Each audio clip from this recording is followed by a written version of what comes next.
Hey everyone, this is Steven here, back at it again with another video. In today's video, we're going to go over the MLB baseball sports card market.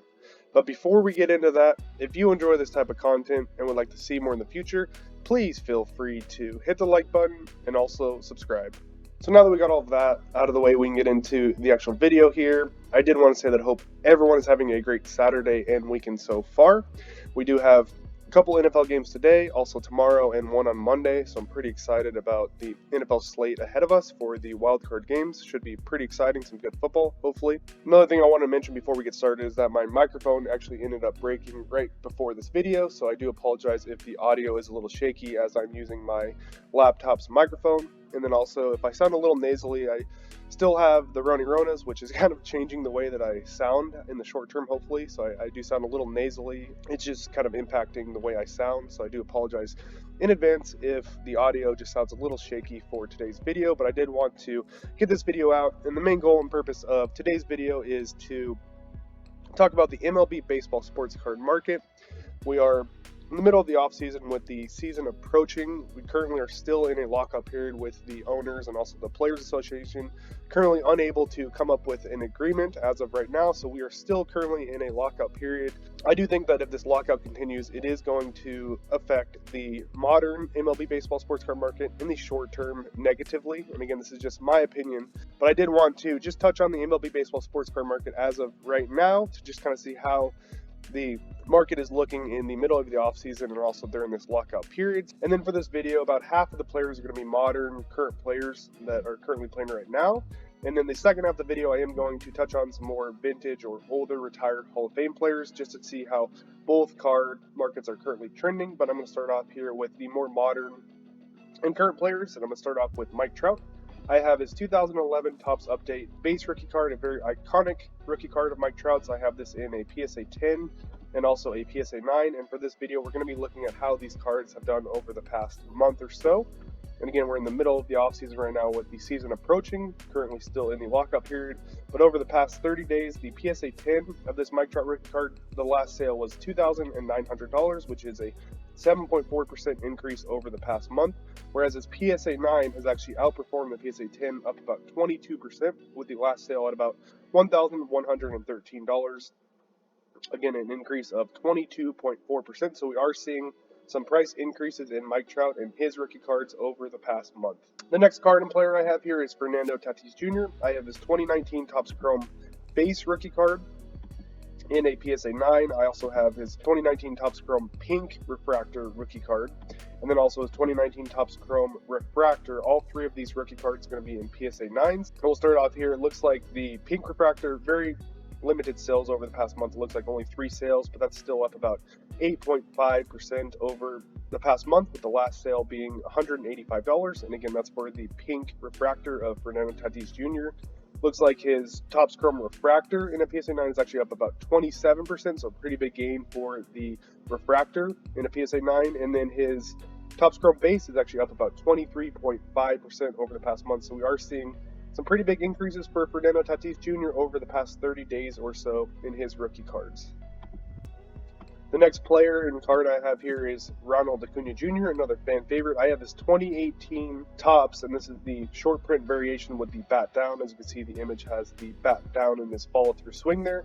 I have this both in a PSA 9 and also a PSA 10. Looks like over the past 30 days, the last sale for the PSA 10 was about $2,150, which is flat over the past month. Pretty limited sales on this Cnchez Jr. PSA 10 rookie card. Looks like for the PSA 9, that's actually up about 17%. So again, we're seeing pretty good performance for the PSA 9s for some of these rookie cards that we've looked at so far, but this one is up about 17% over the past 30 days. Next up, we have Juan Soto, another fan favorite here in the hobby. I have his 2018 Topps Chrome Update in a PSA 9 and also a PSA 10. It looks like over the past 30 days, the PSA 10 is up about 14%, so a pretty solid gain for the PSA 10. But the PSA 9 is actually up a whopping 50%. So again, a very big gain for Juan Soto and his rookie cards, but in particular, the PSA 9 has really outperformed the PSA 10 over the past 30 days for Juan Soto and this rookie card. Then next up we have Milky Bets, and I have his 2014 Topps Update base rookie card in a PSA 10 and also a PSA 9. Over the past 30 days, the PSA 10 is up about 5%, whereas the PSA 9 is actually down about 13%.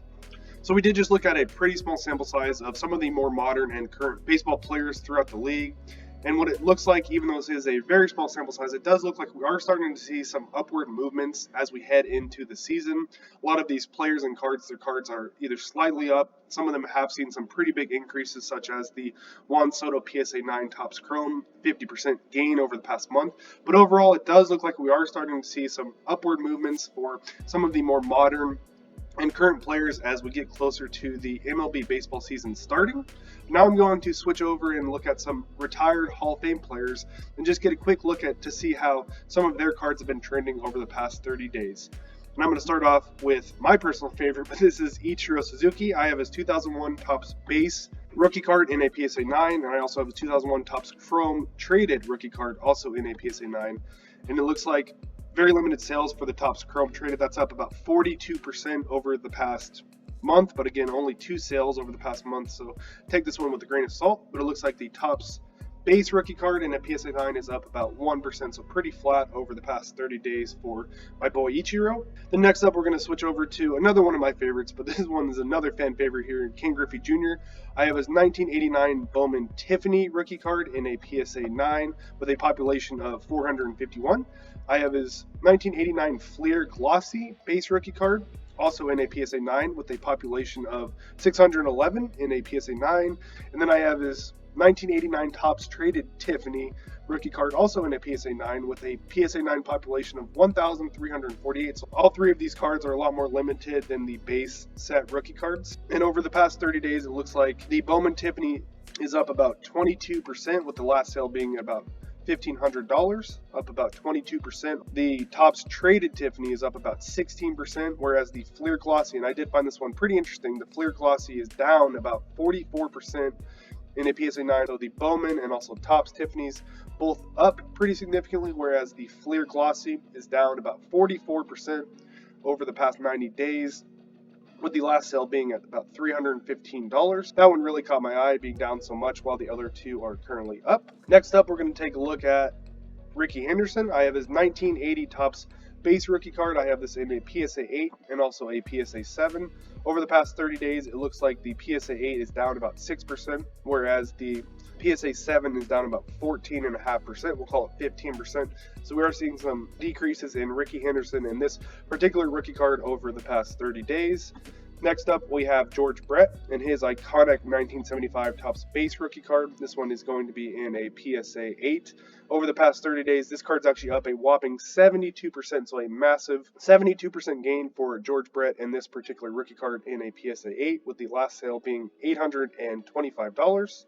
And then the last card I wanted to look at in today's list is this Derek Jeter 1993 SP Foil rookie card. I have this in a PSA 9 and also a PSA 8. It looks like the PSA 9 over the past 30 days is down about 13%, whereas the PSA 8 is actually up about 7%. So mixed on this Derek Jeter rookie card depending on the overall grade, but the PSA 9 does have a lot less sales than the PSA 8. So that concludes today's list. It does look like for the more modern and current players, we are starting to see some upward price movement over the past 30 days as we head closer to the MLB season.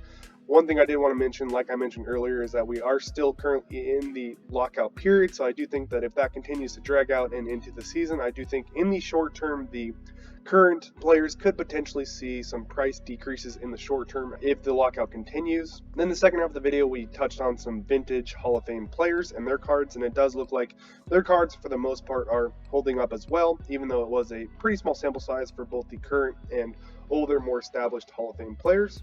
But overall, I really hope you enjoyed today's video. I hope you found it somewhat entertaining and also informative. If you did, please feel free to hit the like button and also subscribe. Thanks, and have a good rest of your day. Bye.